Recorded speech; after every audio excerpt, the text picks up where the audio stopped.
It is late Thursday, September 13th, and as we take a look into the deep tropics, we can see that the Gulf, Caribbean, and West Atlantic continue to be quiet.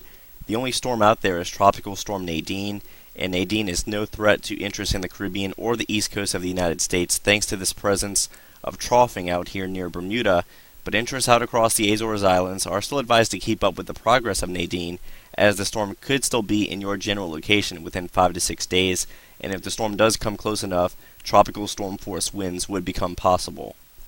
The Hurricane Center is monitoring several tropical disturbances within the intertropical convergence zone in the East Pacific, but none look overly developed at this time and they pose no threat to land.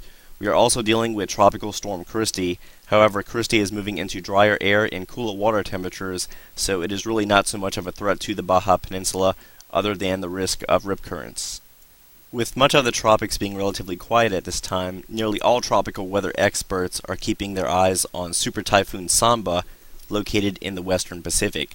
As of the latest advisory from the U.S. Joint Typhoon Warning Center, Samba has maximum sustained winds of 170 miles per hour, which would make this a Category 5 on the Atlantic hurricane scale. Samba has a very symmetric outflow pattern. The central dense overcast looks very strong, and it's surrounding this well-developed eye, which is really not cloud-filled in any way at this time. So this is nearly a classic, imperfect tropical cyclone. Samba is currently situated to the east of Luzon and to the southeast of Taiwan, and the storm is continuing to move north, so there is no threat to those areas. However, there is a completely different story for interests out across the Ryukyu Islands here across southern Japan, as we are expecting at least a Category 3 or a Category 4 equivalent of a landfall along those islands, and then even once the storm makes it towards South Korea, it will likely still be at least a Category 2 or a Category 3 equivalent of a hurricane. You can see on the enhanced infrared the storm is continuing to blossom under favorable conditions, and the water vapor shows us what the main steering current will be, and that is this trough advancing out of eastern China. The storm is going to continue moving north-northwest in advance of that trough, and that is why we are fairly confident with a track toward the Ryukyu Islands and eventually toward the Korean Peninsula.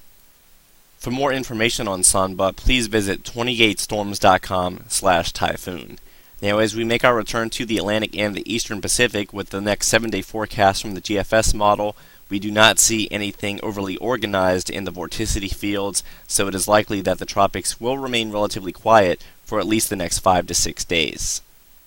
By next Thursday or Friday, the GFS is advertising potentially another front moving into the extreme northern Gulf of Mexico, and sometimes the tail end of these fronts need to be monitored for any type of low pressure formation. However, there are no signs of tropical cyclone development in any of the models at this time.